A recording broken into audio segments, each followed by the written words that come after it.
Mga mapapatunayang ng gulo sa Basaan Festival, titiyakin raw na makakasuhan ayon sa San Juan City Local Government Unit. Narito si Vanessa Cleopas para sa detalye ng balita. Masira ang imahe at reputasyon ng lungsod ng San Juan at ng ating kapistahan at sisiguraduhin ko na mananagot ang lahat ng nagulo sa aming kapistahan. Kahit sino pa kayo, hahanapin namin kayo sa tulong ng mga photos at videos na ating nakikita sa internet. Yan ang tiniyak ni San Juan City Mayor Francis Zamora sa lahat ng mga naperwisyo ng nagdaang Basaan Festival sa kanilang lungsod. Ayon sa alkalde, ang ipapataw na parusa sa mga ito ay alinsunod sa kanilang revised penal code. Kabilang sa mga kasong maaaring nilang kaharapin sakaling mapatunayang lumabag ang direct assault, less physical injuries, light threats, light coercion, unjust vexation, malicious mischief, slander at iba pa. Gayunpaman, tinitingnan pa rin daw ng kanilang lungsod ang posibilidad na ang ibang mga nakitang nambabasa sa video ay hindi San Juaneños kaya masusi raw nila itong pinag-aaralan. Na hindi talaga part of our celebration pero celebrate na aming kapistahan at yung iba nang gugulo. So, posible hong mangyayari yun. That's why we are trying to identify the people dito po sa mga videos, sino ba sila.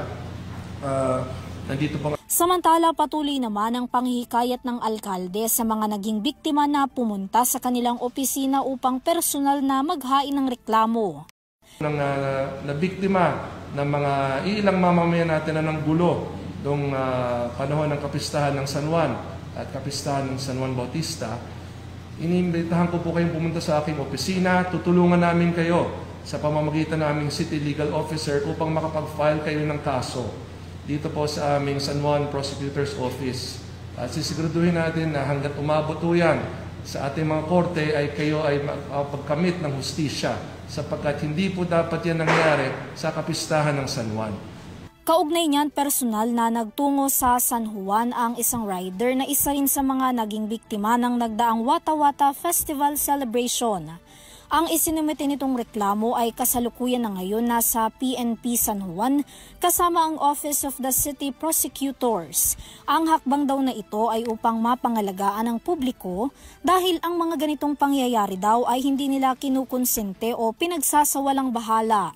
Ikinalungkot din daw ni Mayor Zamora ang mga napaulat na insidente na nangyari sa Basaan dahil sa halip daw na simbolo ito ng kapistahan ni St. John the Baptist ay nahaluan daw ito ng kaguluhan.